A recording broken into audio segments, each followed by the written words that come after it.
Morning. It's afternoon. Afternoon. Well, it depends where you are.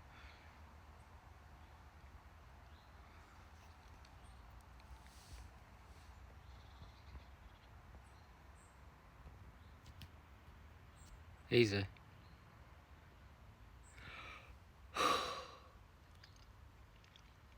Hello. Yo. Thanks. Acropolis. Yeah, that was a weird one. I really wanted that to be better than it was, but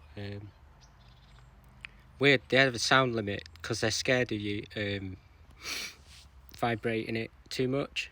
Because I think they're worried that the rocks are going to fall apart. But never mind all the local traffic and the fact that they put the sub right next to the rocks that they were worried about.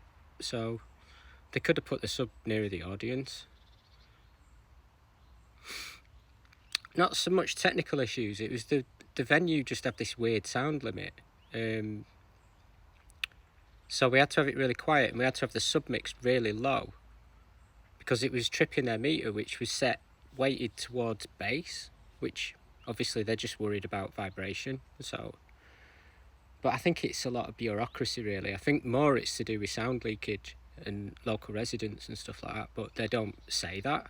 They say it's because it's this ancient structure, so they just kind of use that to get you to play ball, I think. It's my take anyway, I don't know.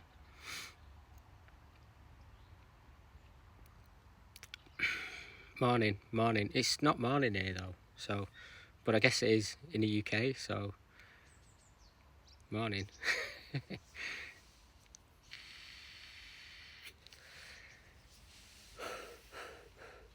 Yeah, I'm looking forward to Barbican. I'm a bit worried about reverb, but we'll see what it's like when we get in there. I've heard good things about it, so and they did a lot of work on it, like I think in the early 2000s to try and even out the weird, because there's beams running down it that cause weird sound issues. So read quite a bit about it. So, but I'm reasonably confident it'll be good.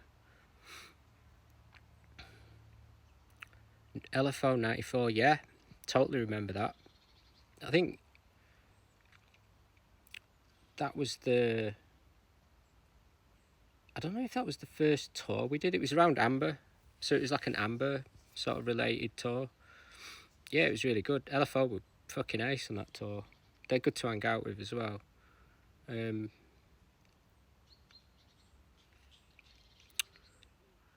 How did you get all the live replays on Spotify? I don't even know what that means. I don't use Spotify, so can you elaborate? Because I'm a bit dumb.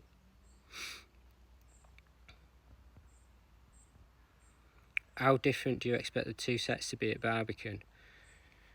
I don't know, because it depends.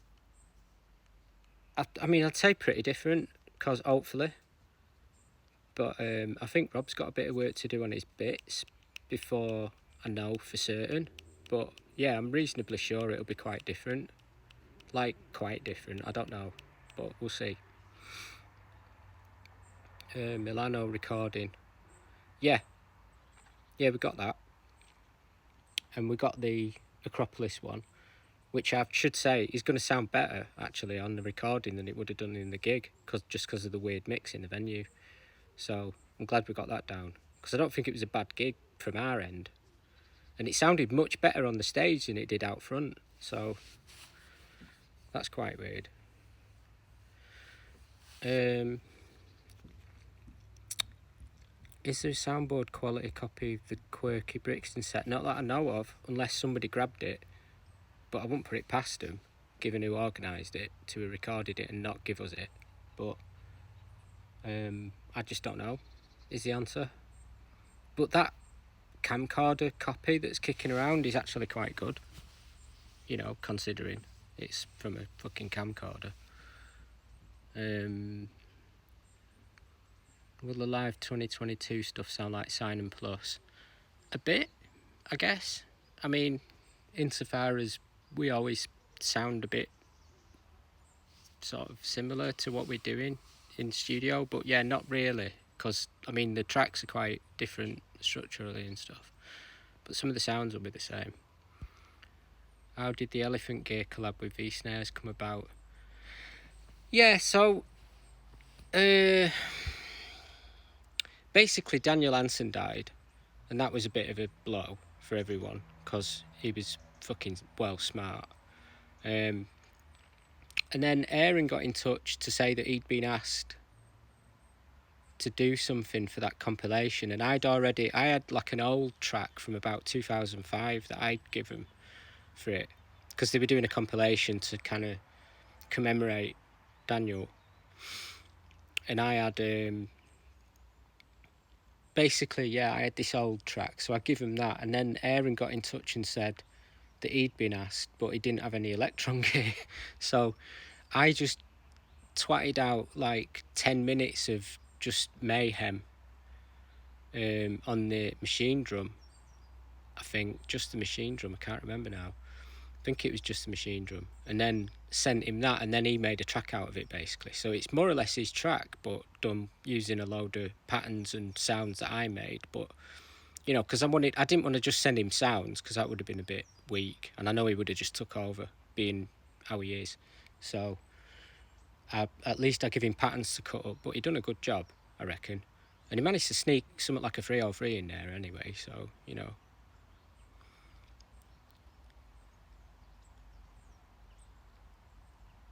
It sounded mono unless you were seated dead centre. Yeah, it would do. That rig was wrong, really, for that layout of space. I think flying a rig at the same height as the back seats at the top, which where, you know, when you fly a rig, the speakers are doing this. So they're like, because line array, it's sort of designed for a big flat space like a field or whatever, or like a stadium. So it doesn't really work when the seating's at a weird angle, because all the seats are reflecting the sound back at different, so it just scatters all the wavefronts and you get this weird.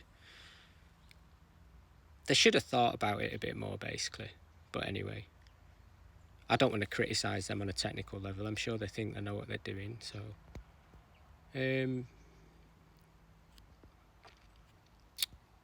Mixlr mixes daily. No, well, they weren't really mixes, so I'm not, by the way, I'm not keeping the scroll going here, so I'm going to miss stuff, because last time, oh fuck, I've lost the chat again.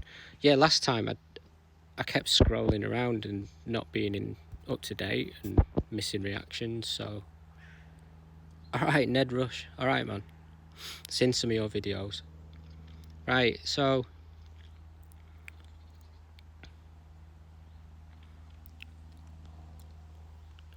how do you approach making a youth? I've started scrolling now, so I've fucked it. How do you approach making a euphoric sounding song? Oh no, I don't know what that is. Euphoric. I think I'm always fucking euphoric, so I don't know. Oh my god. Can you describe your approach to percussion? Around the time of XI, you mentioned not being tied to the grid anymore. Yeah, because using Max, so you're not really aware of grids. But I wasn't even when we was using DP, because DP doesn't really. DP, I mean, it's probably changed a bit now because I ain't used it for 20 years or something. So, but back in the day, DP was like really fucking weird with regard to grids. So it never kind of, because you probably noticed in a lot of other programs that the visual grid that you're seeing always kind of defaults to being in groups of 4 or multiples of 4. But DP don't do that. It's like, it's weird. It's you don't know where you are in the grid when you're using it. It doesn't really give you any pointers. It's just a kind of A, B for whatever step size you're working at. And there's no kind of generally bigger lumps to view. So, but I found that really liberating. So yeah, that. But then after that, yeah, using Max. I mean, you're not really thinking about grids in Max. At least I'm not. I mean, I guess it depends on how you're working, because if you're using step sequences, you will be, but I'm not thinking about that at all. So, yeah.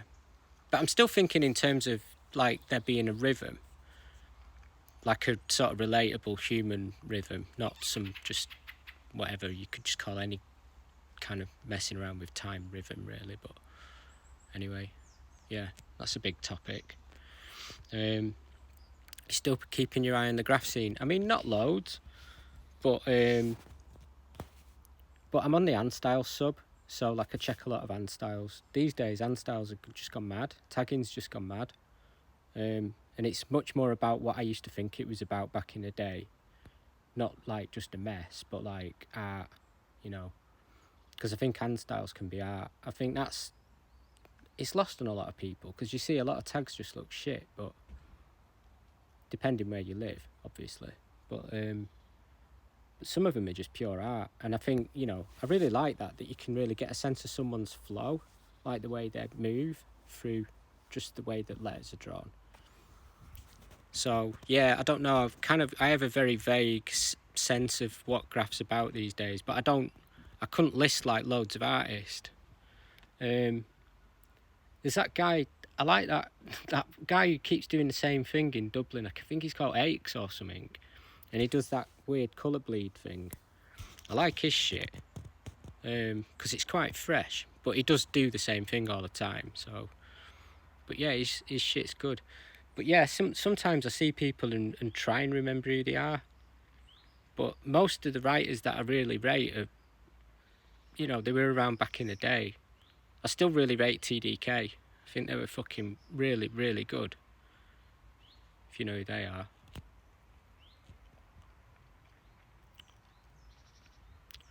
Describe the live setup of the last gigs. Laptop controller, sound card, thanks. I mean, you know, the latest ones are just two M1 Max, Kenton Killer Mix controllers, two interfaces. I've got a Apogee Symphony desktop. Rob's using an Apogee Element 24. The mixer is like a little Mackie Onyx 12 channel thing, just because it fits on a plane easily, and it's easy to get around, and it's replaceable if it breaks. You know, we're not relying on some esoteric mixer being found by the promoter at the last minute. So, because that's always a consideration, you know. There's only the controllers really that would be hard to source. So we often carry spares. Like if we're on a tour bus, we'll have spares of the controllers with us.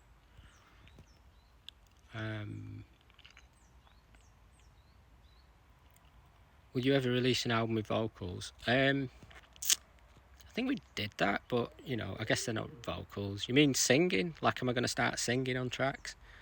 Because that's... yeah, that's the thing, innit? Like, I think... I don't want to say this, but I kind of do. But, you know, there's just so many electronic producers think, yeah, I'm going to sing on my next album, and it's just shit because he can't sing, so... You know... I think Aaron's are alright though. I quite like his singing. Oh, you know.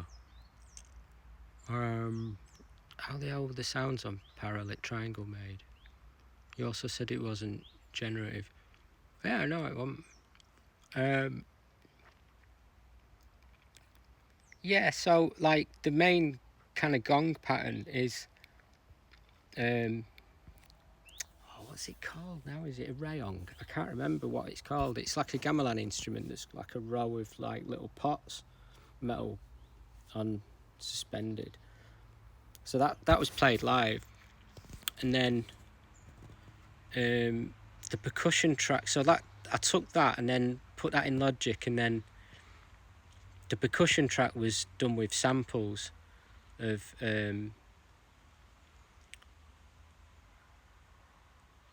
like rubber bands in a shoebox, sampled on an EMU eSynth, and sort of using the filters in that a bit, and that was programmed. So what I had to do in Logic, rather than like, because there was no flex time or anything then, so I just basically timed up the project to the live gong playing, because I weren't playing to a click or anything, so I didn't have any.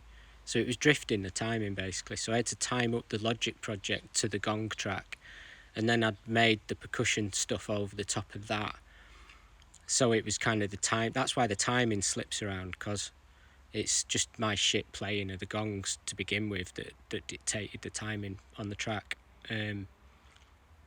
So yeah, and then there was a couple of MIDI parts laid over the top, but I had to detune them a bit because the gongs were a bit, well, they're weirdly tuned, aren't they? So sort of, I think it was like 9 EDO or something. Yeah, can't remember now. How do you feel about making the front cover of New York Times when Simon's released? Yeah, cool. You know, what was the sample used in All End and Blade Dolores? At least how was that sound produced? Got to ask Rob about that because he did them. Oh, I got a weird. You know, those hoverfly things. They just sit there like holding. No, it's some weird wasp. Fuck. Okay, try and ignore him. Wow, he's fucking cool. He's really interested in my shoes for some reason. What do you change in your performance in an amphitheatre setting versus a flatter room like a band room? I mean, I've only played a couple of amphitheatre type settings. They are really weird spaces to play because you've got that horrible combination of the steps and the kind of circular thing. Because circular venues are the fucking worst. Any round space is just horrible acoustically. So yeah, I don't know. There's not a lot you can do with it, you know.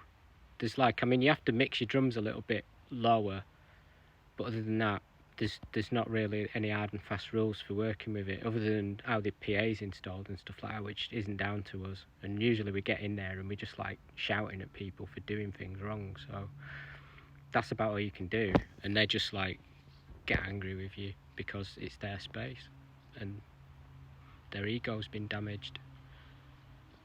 What do you think of the Prima set? Yeah, pretty good. Like, bit gassy in that room, but yeah, pretty good.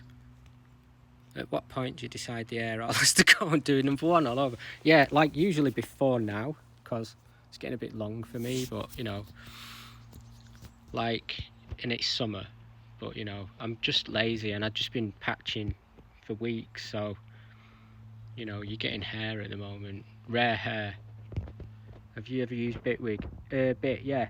Bitwig's fucking sick. The only thing, I mean, I'd rather use Bitwig than Ableton to be honest, but it's just because it runs max patches in Ableton, and I don't really use Ableton much. But if I need to do some, like if I've got to run a patch along, you know, in sync with what I'm doing in a DAW, I'll use Ableton. But I've been looking at Reaper recently because it seems like you can do some pretty nice little fiddly little bits in Reaper.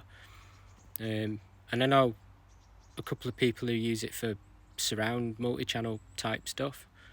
Yeah, it looks like quite a good program, Reaper. Bitwig, why I like Bitwig is that it's just really, really open-ended and modular. It's nice, you know. I also think Reason doesn't get enough shouts because the DSP in Reason is fucking amazing, I think. But I don't use it. But whenever I hear someone using it, I'm like, fucking hell, it sounds good. So, if ever we're recording, it's one recording of everything, all kit running at once.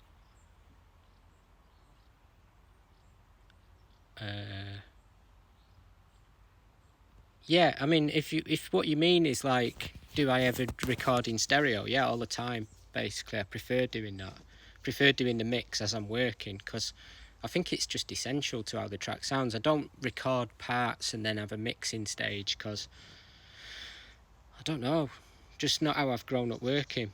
Basically, I prefer knowing what I'm gonna get while I'm doing it, if you know what I mean. So I don't really record parts separately. I don't enjoy doing that. And if I do that, it's because I've got to, you know, because maybe I've only got one of a synth or something like that. So do you miss doing just DJ sets, or did you ever enjoy that actually?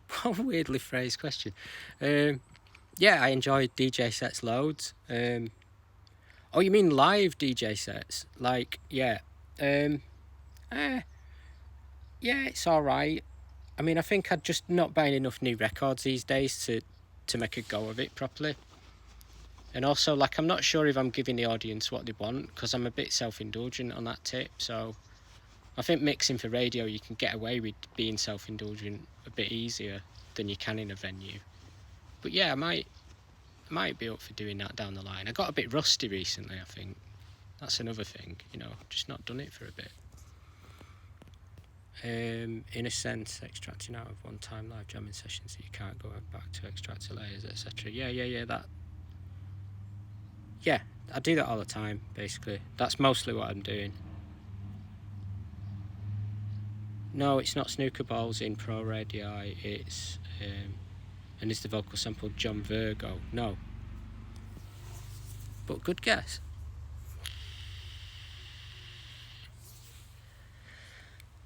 Do you know if David Lynch is aware of your music? Yes, I do. I'm sure he'd love it. Yeah. So before COVID, we got invited to play at one of his fundraiser things for his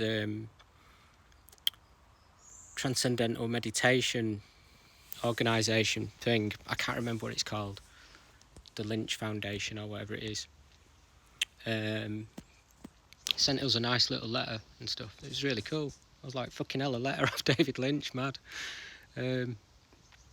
Yeah, so, he's aware of us, and I think he likes us enough to want us to do a gig for him, so I'd be well up for it, doing it, actually. It's just getting it organised now that COVID's died off, so that might happen down the line.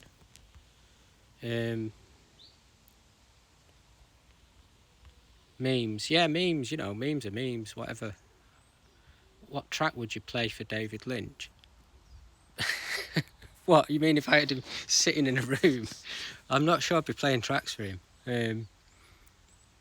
I don't know. I'd probably something unreleased, because I've got a few things that I think he might like that I've not put out, so...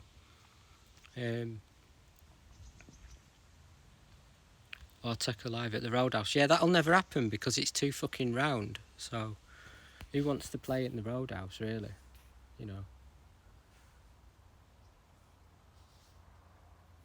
But I need to scroll, because I'm missing you all now. And some of these questions are mad long. I was in the last London gig at Queen Elizabeth. I had the impression that the PA was split 3 ways, and the sound seemed to travel upwards as it got into high frequencies and downwards as it was into the low hertzes. It was super synesthetic. Are you using these techniques when you play live? I mean, insofar as the venue gives us that. I mean, like in that space, obviously the bass was set lower in the space. And so if you were aware of where the bass was coming from in there, which is, unusual, but not impossible, then you would have noticed that. But that's just to do with the way the space is set up. And in general, like, bass is going to be lower down when in a venue, and it's going to hit you more with a body hit in it. So in general, than an ear hit. So you're going to get a sense of that kind of positioning anyway, just from the space. So yeah, I guess we are using the techniques, but it's more like playing an instrument, the instrument being the venue, if you know what I mean. Have you ever thought of purpose of life? Do you think you're fulfilling any purpose or find some reason? Yeah, this stuff, I mean, I think meaning is something that we project onto things. So, you can argue that life's meaningless, but I mean, that's because we create meaning, I think, or we find it. But yeah, I don't read enough philosophy to have a kind of a well-informed opinion, if you like, on this. But I get the feeling that meaning is just a kind of human condition. Any intention to do some more of those long Twitch streams? Yeah, maybe. I don't know. Like, I think I got a bit bored of doing it, actually, after a while, but could do some more. Yeah, it was fun to do them, and it was fun, like, developing stuff with you lot all watching. I mean, I wasn't really patching on the screen or anything, but you could probably sense that it was changing subtly, especially day to day, because I'd have ideas in the shower and then just cobble something together and then just get online with it straight away. So that aspect of it was really fun. But yeah, I sort of felt like I sort of reached a plateau in terms of my interest in it and all that kind of stuff. Because I'm not naturally a visual. I don't program visuals naturally, you know. It was just something I was trying out for a bit of a laugh, because I thought I might get in trouble on Twitch just playing like my weird video collection over and over. So I've used MC in Max much. Yeah, quite a lot. It's really flexible and amazing, basically. I really rate it. I think MC's like, yeah, just amazing. And it's kind of weird because I've been doing like massively polyphonic kind of stuff, and then suddenly MC popped up and it was like, oh, okay. It just gave me a whole new way of looking at it. So used it quite a bit on Sign actually, which you might be able to hear. Older AE tracks had more timbre and tonal variety because they came from various sources. The latest Max MSP material feel cut from the same fabric. Yeah, that's interesting, because I'm not sure you would be able to identify which tracks we used hardware on the recent material that we've released, but it'd be interesting if you had any guesses, because, you know, doesn't that concern you? Doesn't that concern you? Is that really what you want to ask me? Bonang is the gamelan instrument that you're describing. Right, yeah, it could be. Would you ever stream yourself making a patch? Maybe. Be a bit boring, I think, for you. Because I tend to... I don't start with, like, ideas. I kind of feel my way around and try lots of different things out until I hit on something that I like. So... And I'm sure that you lot in the chat be going, that's good, stop there, that's good. And I'd just be thinking, yeah, you're wrong. So, you know. How easy to come up with new song ideas? Like how many tracks you start in a day averagely?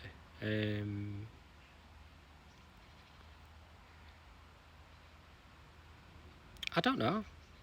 Like, how many tracks do you start in a day? Not more than one usually. Trackpad or mouse when you do live? Rob's mouse, I'm a trackpad guy. But I don't really use either of them much. Most of the essential stuff is on the keyboard. So I just use like key stuff. And then I'm using the controller. So I don't really have to use the mouse much. I mean, I could do, but it'd be a bit slower and weird because obviously you can't do two things at once. All new tracks feel like parts of a bigger track, whereas in older releases each track sounded different.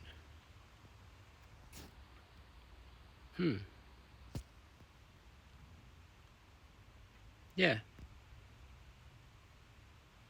I don't really understand what that means. Are you guys going to release some more of the older release on vinyl? Yeah, like we've got... So at the moment we've got Confield and Drafter ready to go. I don't know if they're going to go any further than Draft. They might want to do Until. This just comes from Warp, really. And, you know, obviously, like, I'm aware of the resale value, and I think they are too. So I think once the resale value for stuff goes really high, then they're worth doing. Because, you know, you're stopping people getting ripped off, scalped and stuff. So, but otherwise, I don't know if I can be bothered. Like, if there's no demand for it that I can see, then I won't bother doing them. But yeah, I think it's basically Warp want to do them. And it's because originally when we signed to Warp, we had a kind of weird agreement that they'd keep all our stuff in print constantly. Because I remember that was a thing I'd read this in a Depeche Mode interview sometime in the 80s, that they'd agreed with Mute to keep their stuff in print forever. I always thought that was really cool. Because I thought, yeah, it'd be good to just be able to do this for the rest of my life. So, wanted to do that, but then it just got really expensive storing records. So a lot of them just fell out of print. And I think Warp intended when they signed us to honour that, but they just couldn't over time. And it was only a kind of verbal agreement anyway. So, you know, them repressing stuff, it's what I'd prefer. I'd prefer the stuff to be available all the time. That's why everything's on digital now as well. So, but you know, like for me that'd be enough, because I don't mind just having the music. I don't really need all the packaging and stuff. But I know some people really like to have physical items, and some people prefer listening to vinyl. So, you know, got to keep everyone happy.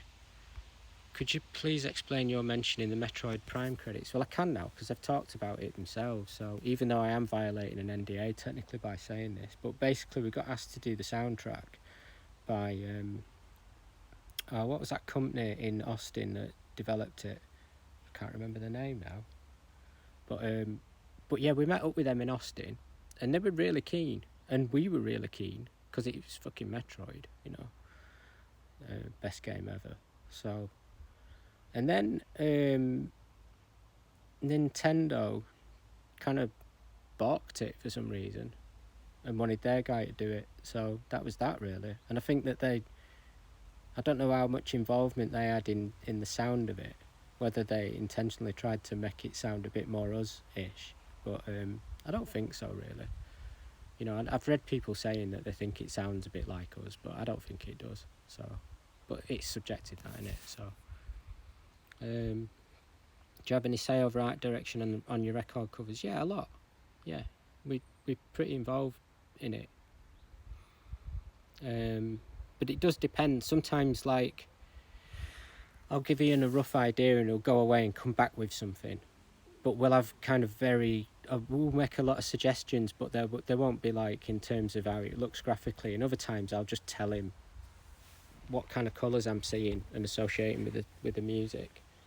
And he'll come back and try and satisfy a very rough description. But I never give him a description that says, you know, this kind of shape, but I'll kind of give him vague pointers for stuff. And Rob's the same, you know, we're both quite synesthetic, so we both have kind of some visual ideas usually associated with the work, but they're usually, like, difficult to communicate, and that vagary, you know, the fact that it's so difficult to talk about, it makes it a bit... makes it easy for Ian to find a way in and express himself and sort of... Sometimes he undermines what we've said on purpose, and sometimes I really like that. I really like working with Ian. He's super creative, I think. He always finds a way of slightly subverting what you've asked him for and improving it at the same time, and I really rate that.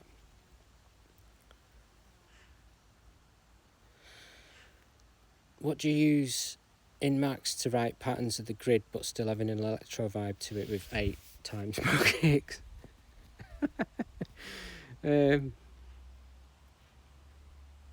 Yeah, I don't know, like, what do I use in Max? All sorts of stuff, you know, phasers, metronomes, delays, you know, just the usual Max stuff, you know. I kind of think in terms of events causing other events, you know, like when I used to think about rhythm, I didn't used to really like rhythms where there were a lot of overlapping sounds. I preferred it to sound like there was a kind of ball bouncing off different surfaces, so you'd hear it kind of moving around, kind of like that, you know. There's this kid across the road had this thing called Matchbox Cascade. I don't know if you've ever seen that.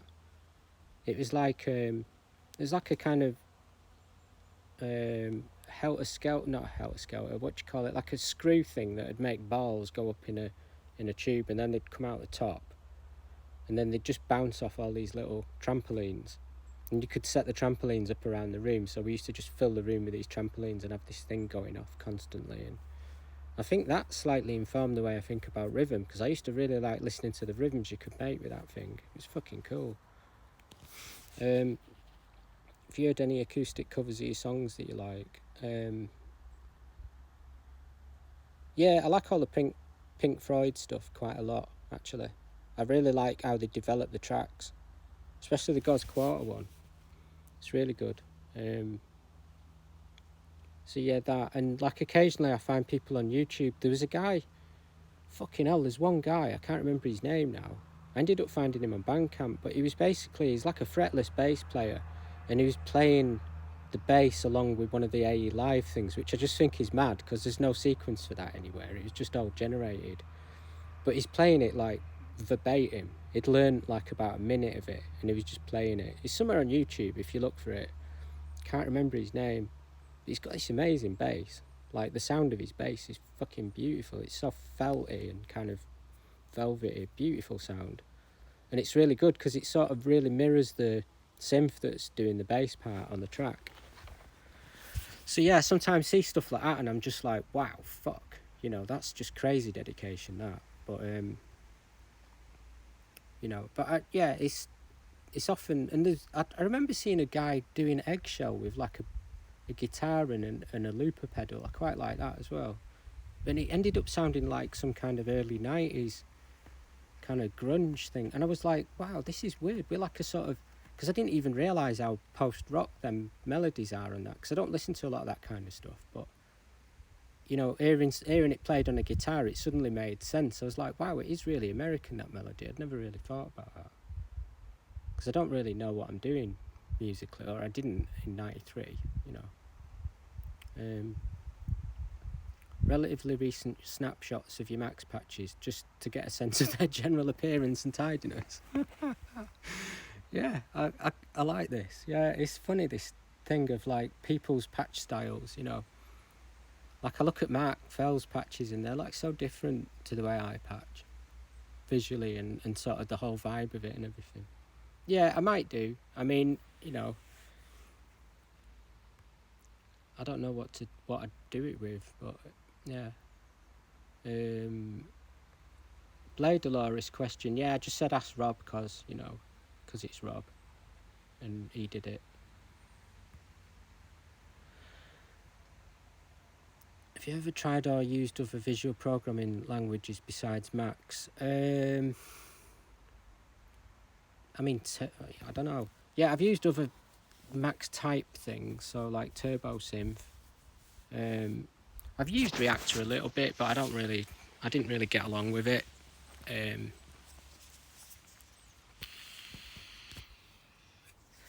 How did you make the rolling pitch effect of the cowbell in C patch? EPS, yeah. It's just sampled on the EPS. I think there was a reverb on the sample and then we had the loop in the EPS extending that, and then it's just pitch bent, basically. Who are my favourite MCs at the moment? I'm always getting asked that. I mean,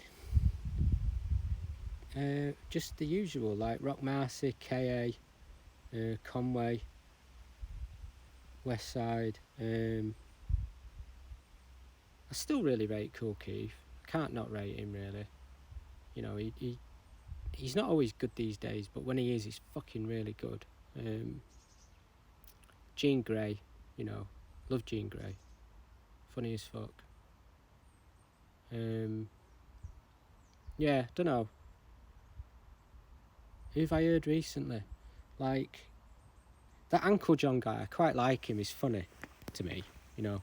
It's like so fucked out, it becomes like, it's like pure comedy to me, you know.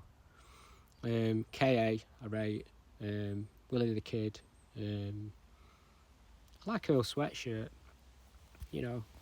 I know it's OF, but he's the best one. And I still rate Tyler, you know. I know a lot of people don't like Tyler for fucking weird reasons, but I rate Tyler. Tyler's good. You should rate Tyler.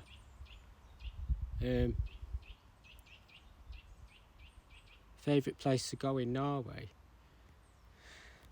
I like the south coast at the moment because it's summer and the rocks are really round and beautiful. So I'm going to say that. Because it's not what most people would say, is it? So, but I ain't been up north yet and I keep getting told to, so I'm going to do it at some point. Because I want to see Northern Lights.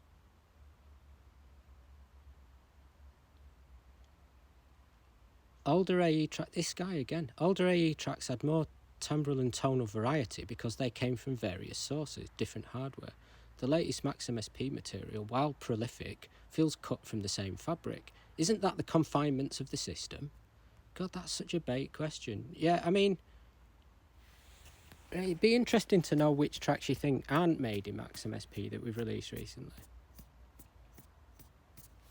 Can you tell me which ones you think they are, or is it just that our kind of ability to nail what we're into aesthetically has improved?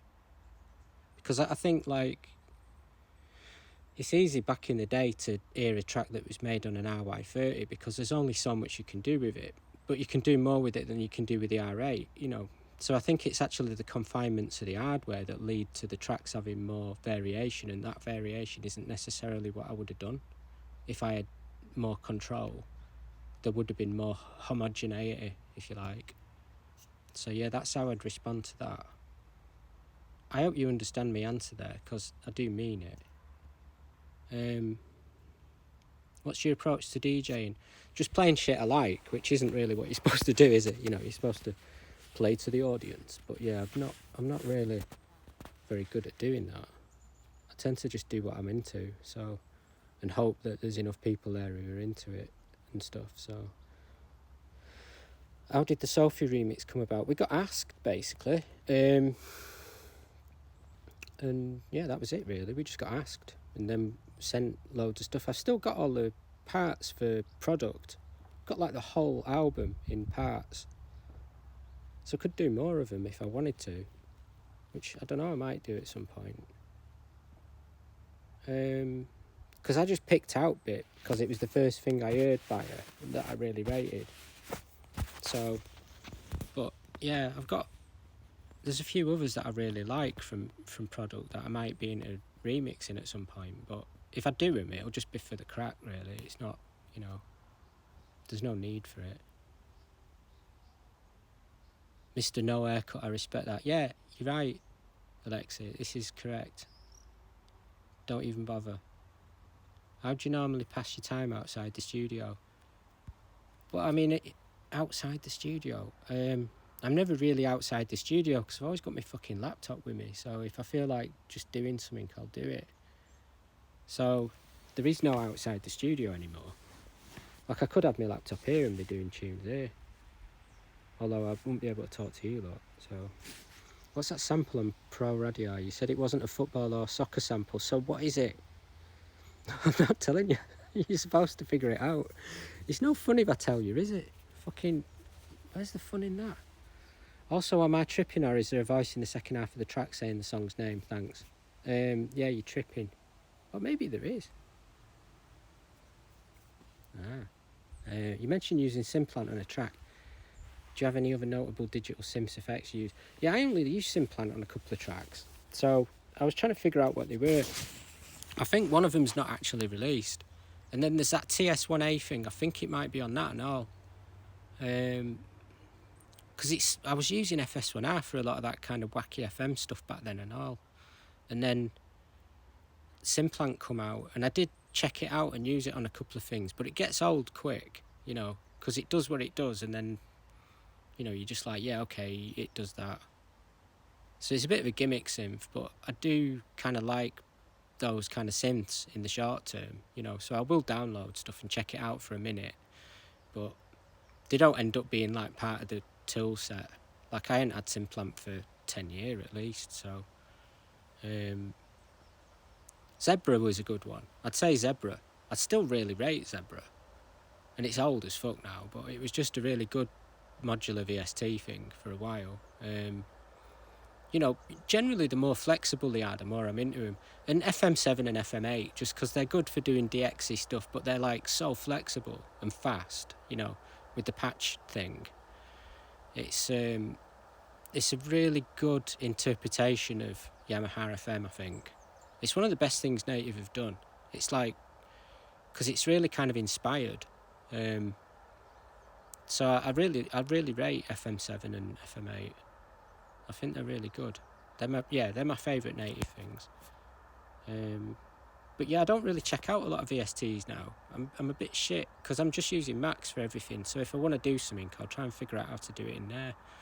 And I don't run any audio units or VSTs in Max. Yeah, it's just a point of principle, really. Because there are some things where you think it'd be easier to run a VST, and quite often I'll find that my versions of them are better. And yeah, there's a lot of things that I wouldn't be able to run, like synths and stuff like that. They wouldn't work really because of the way our synths need to know in advance what the duration of the note is, and our sequencers aren't outputting note offs, they're just outputting durations. So there's a kind of limit in terms of how much stuff we can use, and no, at least so far with the way MIDI works, a lot, I'd say most audio units and VSTs don't, effects units don't accept note information, and that's really important to us that they can do that. So, because it's weird, because like some MIDI stuff can do it, like the Quadraverb could do that, it could receive MIDI note info and do things with it, but you know, it's weird that you can't do it with audio units and VSTs and that, but you know, so all our stuff does that, and we kind of rely on it a lot because I think it's important. So yeah, there's some hard limits on us using them, but also just because I'd rather build the thing and have my own version of it, because then I can probably improve on a commercial one. What keeps you making music? I don't know. Like honestly, like I'd love to know why I want to keep doing it, but I just do. So I think if I got bored with it, I'd stop, because it is kind of compulsive for me to make music. I'm not, you know, I don't really have a reason for doing it other than doing it. And I'm pretty sure if I had to get a shit job, if I stopped earning money off it, I'd still be doing music all the time anyway, in my spare time, because that's, you know, I was doing it for 5 years before we started making any money off it. And before that I was doing mixing for a few years, so, you know, for me sitting in my room with my headphones on, kind of obsessively working on one little bit of audio is just like, it's just so normal. It's like I've been doing it since I was a kid, so, you know. There's one I have called Convulator, which simulates a crusty voice call effect, which makes for a nice audio design. Okay. Do both of you run the same software at your live shows? Yeah, so, like, sort of. I mean, my version's a bit different to Rob's now. When we started out using this setup, it was pretty much the same. But Rob started adding features to his, and some of them I didn't want to add to mine because I felt like that they were a little bit, not necessarily, well, I wouldn't say unnecessary, but they were just, you know, the trade-off between kind of the feature working and it causing too much of a CPU spike wasn't worth it to me. So mine's a little bit more limited and bare bones than his. And as time's gone on, he's just become a bit more mutant, so it's quite a different setup now.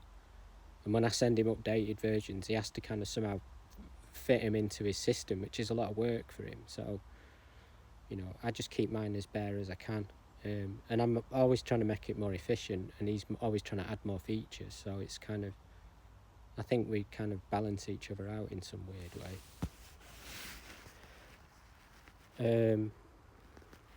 Last time you described your live rig as having modules that would interconnect. Can you describe some of the essential modules? Not quickly. I mean, it's sort of hard to describe things because you sort of have to look at the patch, really. I mean, some of them I can use very kind of vague descriptors, like I could say, you know, a spectral compressor, and you would know what that was. But it wouldn't, you know, a lot of them you can't really describe in that sense because there's no precedent for them, because they're weird. I don't know really. I wouldn't know where to start with it.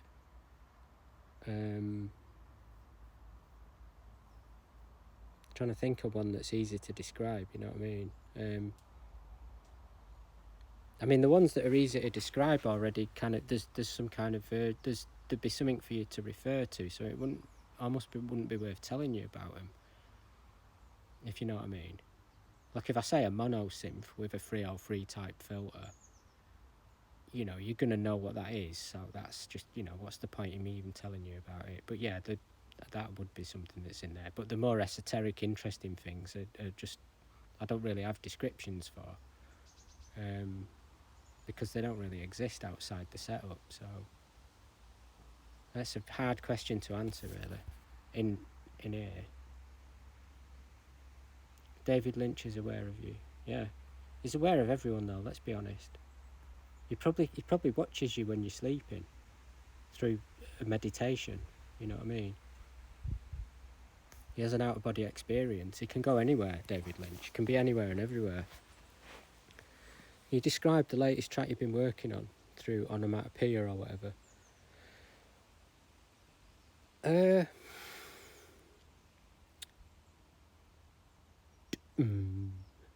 That's as far as I'm going to go with that. Do you have any preference with trackers, or do you have any recordings using them with AE or solo? Yeah, there's a few tracker tunes in that last leak, actually. Quite a few of them are tracker tunes. Mostly Renoise, bit Sunvox. Never used Mod Tracker, Pro Tracker, Optimed. Never used any of them. Never had an Amiga. It's not really my thing, trackers, but I've fucked with them a bit.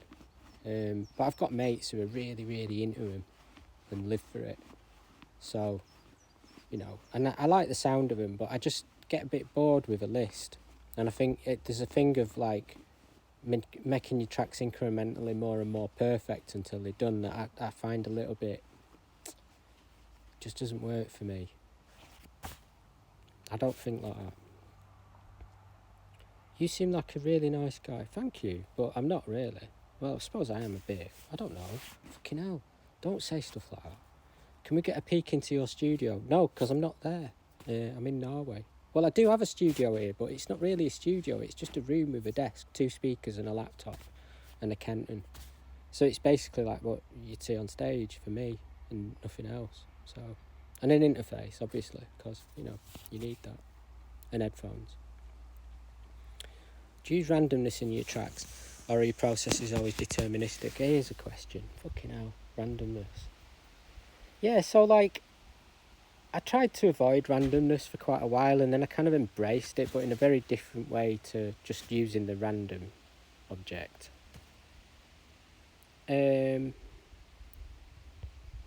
Everything's deterministic now. Everything's algorithms. So I have a thing that works. So it's got the same inlets and outlets as like the random object, but it doesn't behave in a random way. It's chaos stuff.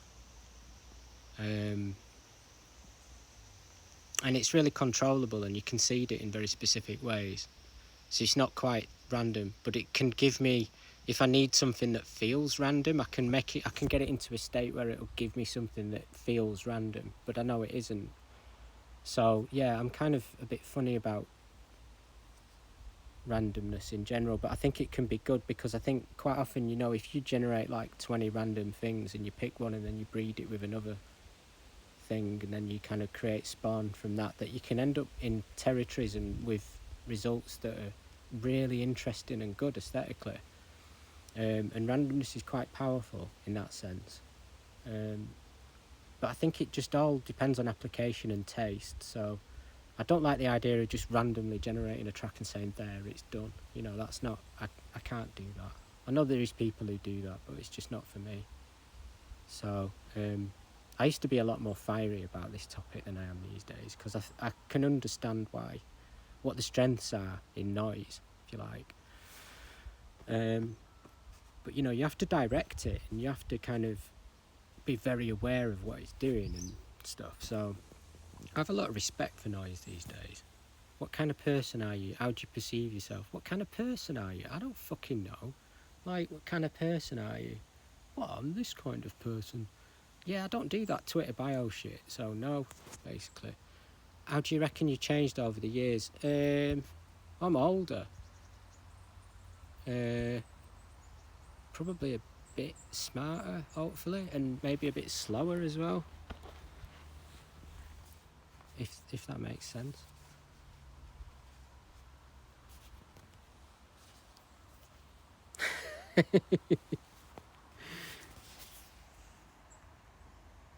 Is that true about Zelensky? Oh no, I feel sorry for him, but at the same time, you know, you understand where he's coming from, don't you? You know what I mean? So He just means well, you know, don't take it personally.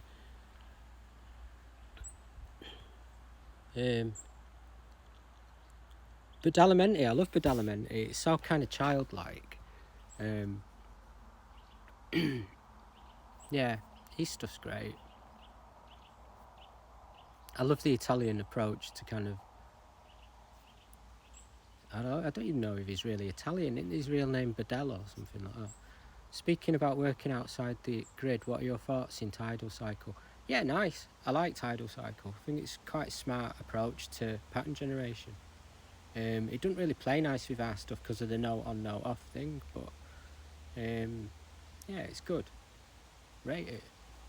It's an interesting approach. Although I wouldn't call it outside the grid necessarily. It's just application of differently sized grids, isn't it? How would you answer what is the meaning of life? Yeah, I wouldn't answer that. Alf 9X is one of the most beautiful things. Oh, thanks. Why am I just reading out compliments? That's no good, is it? What's your weakness? My weakness? Meltdowns when people are lying about stuff. Definitely. So now I've told you that, you're going to just start lying about stuff, aren't you, to trigger me, which will be really horrible and bullying, but, you know, I'm ready for it. Is Scam going to keep releasing music? Ask Andy about that. I expect so, because knowing Andy, he's just having a bit of a rest. But I don't know, you know. I never know where he's at with stuff. But yeah, you need to ask him, really, not me.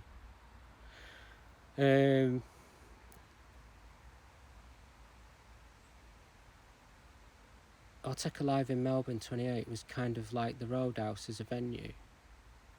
Yeah. Interesting. Do you ever feel like cranking out 20 hours of generative music and then just bleeding it out over a group of releases? Yeah.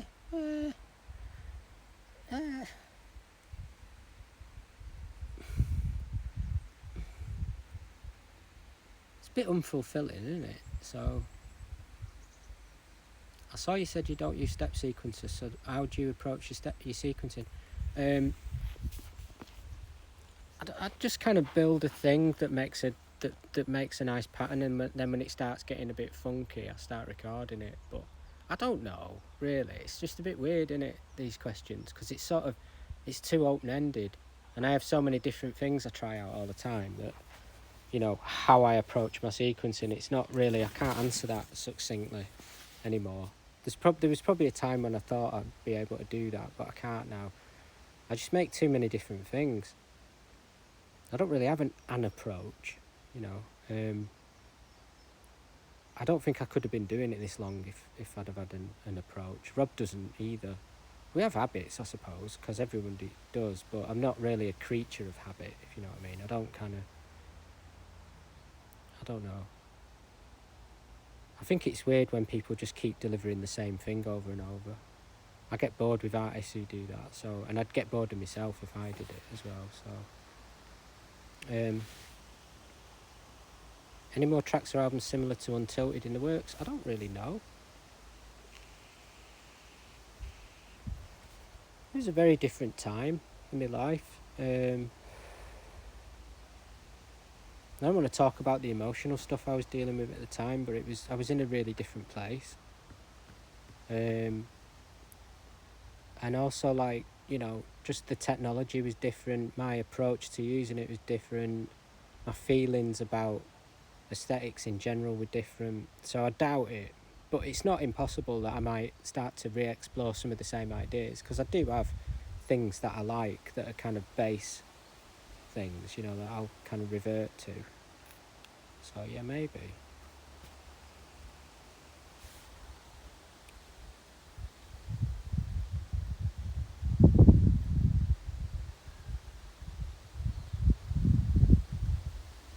Have you seen the AE in the studio spoof someone's put on YouTube recently? Yeah, I have seen that, yeah. It's really accurate. It's exactly what we like.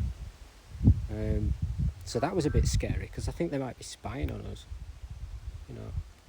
I think they've set up cameras around the farm and stuff.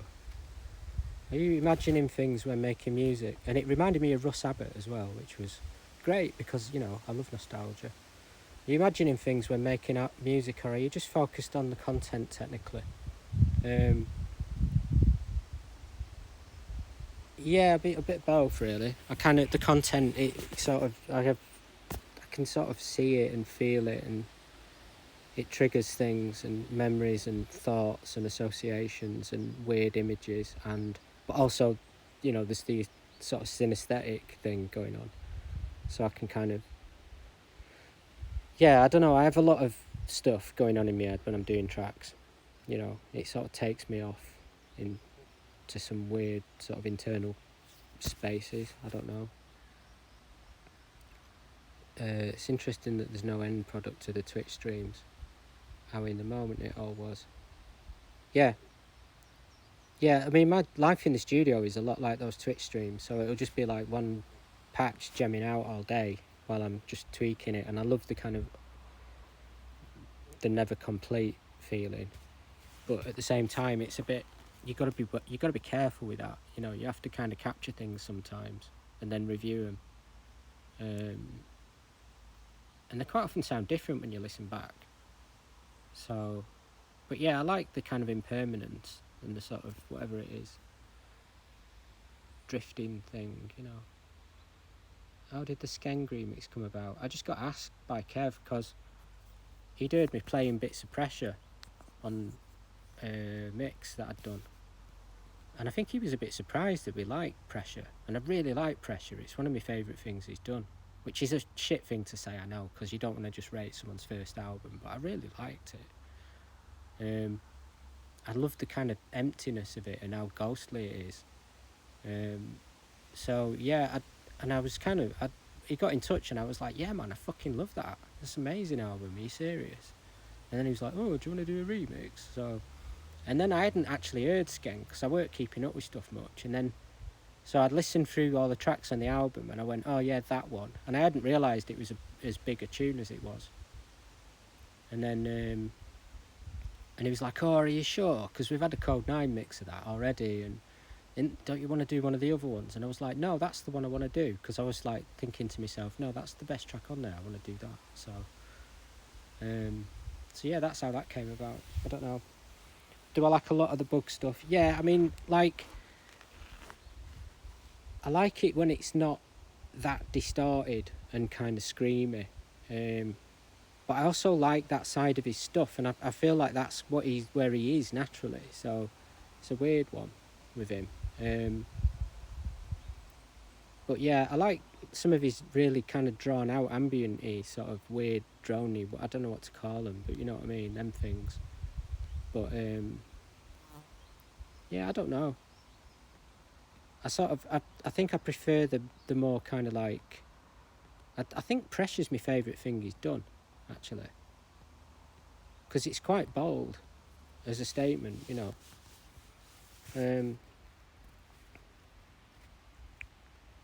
Anyone recording this to upload for blah blah blah blah blah blah blah blah.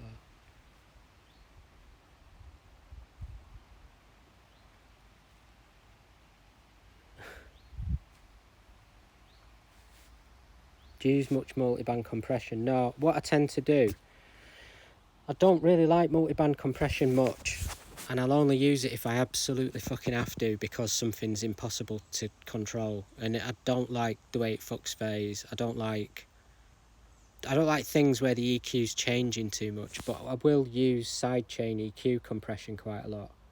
So, where I've got the sidechain going through a brutal EQ and I'm only compressing it when that part of the spectrum's too loud, but I'm compressing the whole thing.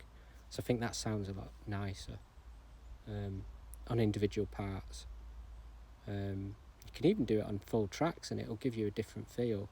And a lot of my compressors have these, the ones I've done in MSP, have these sort of, I've built in kind of a similar, not quite Fletcher Munson, but like a kind of more similar to, it's got, there's like a bump at 3K and then a slightly bigger bump around 6K, and that's variable. So you can kind of, you've automatically got a kind of ear based compression thing built into the compressor. There's a sort of separate knob. And some of them have just got it built in by default. So, and I find that compressors where it slightly takes into account what the ear is hearing actually sound better. So if that makes any sense, if you know how to implement something similar to that, that's quite an effective strategy. And having like when you do set up a compressor, just put in a little bump around 3K on the side chain can be useful just as a default setting, because you'll find that it'll kind of get rid of some of the more harsh elements of the sounds, you know, without fucking the sound up too much.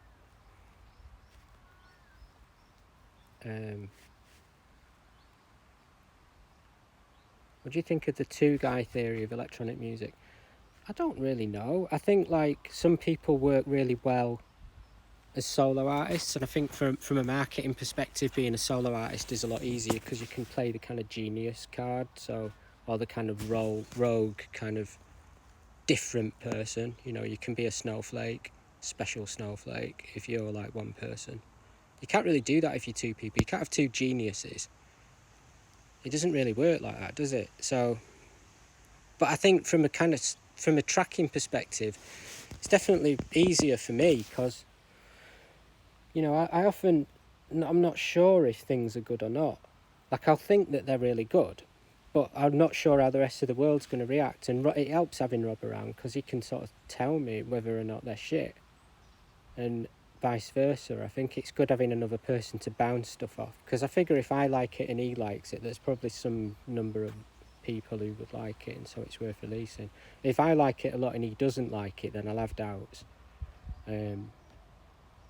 Because I trust his opinion, because I know him really well, and I only really can trust opinions of people who I know because I kind of know what their parameters are, and, you know, maybe I like their taste, I agree with their taste and their decisions a lot of the time. So even though they might be a bit different to me, the fact that I know them helps me to understand their opinion. And like my other mates, it's the same sort of thing. If I play a track to Jed and he likes it, then I'll know that I'd satisfied that and that I'd managed to communicate to that type of person, you know what I mean? So, whereas opinions of people I don't know, I just don't know what to do with it, you know? It's just like, if I don't know you, then I don't really know how to understand your opinion. So, there's a lot of apparent warmth in Sign compared to the previous recent albums. Any particular reason? Don't know. Like, maybe just the tech, because there's a lot of MC stuff used in Sign, so, and a lot of the sounds were quite thick as a result of that, so that might be it. I remember reading that you had just using Max Gen and some C externals. What kind of things were necessary to warrant coding into externals as opposed to regular patches?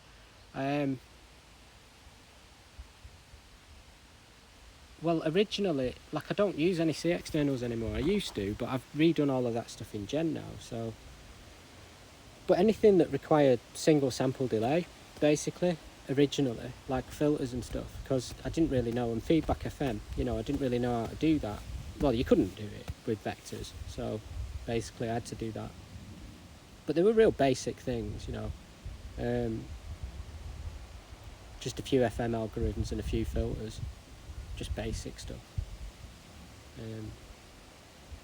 And I didn't really do any oscillators, but I wanted to do oscillators in C, but I wasn't quite up to it. But I've got good enough to do them now, so I use Gen for them though. I just use Gen Expo, so yeah. Oscillate, you know, anti-aliasing oscillators, which took me a bit to figure out, actually. Yeah, those things, stuff like that, you know. What's your favourite type of water? What does that mean, type of water? Is it a joke, or is it about bottled water, or is it about actual types of water on a chemical level? Because my chemistry stops at GCSE level, so could ask my girlfriend, she studied organic chemistry. Thai music is macrotonal, you knob. Who said that? What? Who's that to me? Thai music. I don't know anything about Thai music. Do you find yourself romantic? And if so, in what way? Romantic. Romance. Romantic. I don't know, that's one of those fucking words, right? That's a little bit too vague. Like, I'm not sure what meaning of the word you mean when you ask the question, and I'm not sure how to answer it. You know, do you mean it from the point of view of sentimental, or do you mean that I like to just talk bullshit? I can't tell. Are they the same thing? Why do we have the same word for both of those things? That's pretty weird, right?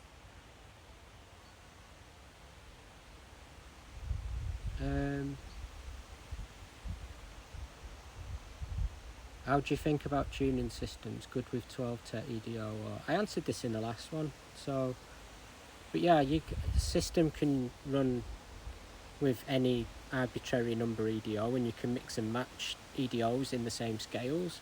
So, and then you can just detune them arbitrarily, however you like, beyond that. So, yeah, I use all kinds of combinations of EDOs. Would you ever do tracks on just hardware? But I like 19 and I like 31 EDOs because they're interesting, and they're sort of very similar to 12-tet in places. So you can kind of do other things with the weird overlaps that you find within them. So, but I'm sure you know that already if you're asking a question. Do you ever do tracks on just hardware again? Maybe, I don't know. Like, I don't think I'm going to do a hardware track or I'm going to do a software track. I don't think like that. I think this whole hardware versus software thing is a bit strange. So much hardware is digital anyway. And so many of the techniques that you do in software are derived from analog techniques. So there are areas where you can only do it one way or another way, right? Like edge cases, which we can go off on one getting anal about, but I don't really find that very interesting personally. I'm more interested in what you can do, like what I can do. It's like if you've got a synth, you've got one synth, haven't you? But if you're using software, you can have like 20 of them, and then you can modify them all to be a little bit different to each other. That I find that more interesting personally, just from a creative standpoint. So I guess I'd probably stick to using software for a while. I don't really see the benefits in hardware, because hardware is basically like software where you can't change anything, apart from obviously you can build your own hardware. But again, with a lot of analog stuff, it gets very time consuming if you want to build something that's got loads of voices or that's got a lot of flexibility. But not impossible. And obviously if you've got unlimited funds, it can just be something where you just amass loads and loads and loads of it. But again, working with it can be quite slow as well.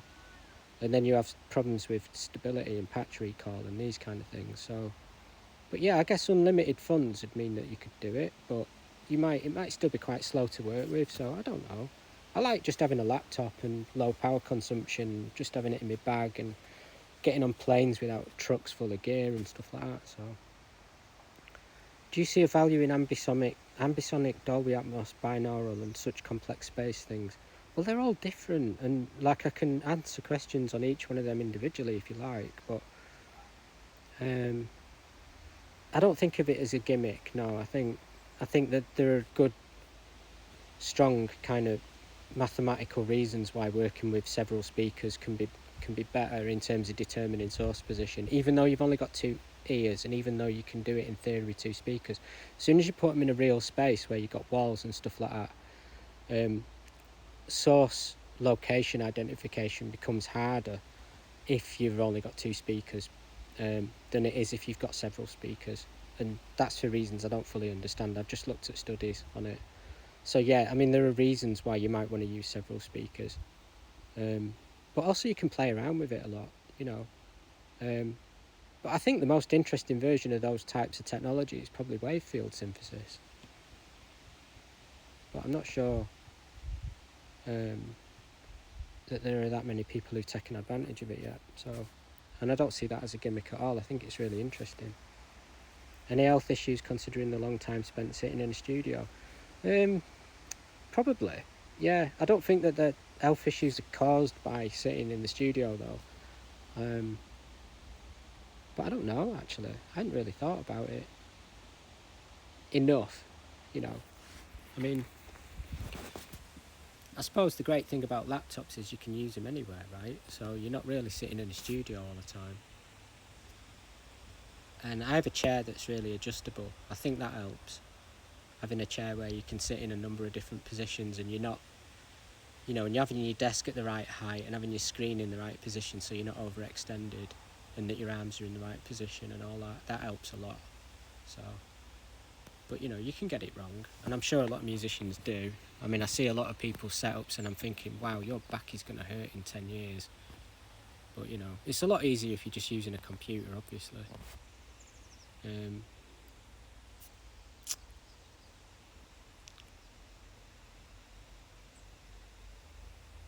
right, I need a piss, so I'll be back at some point.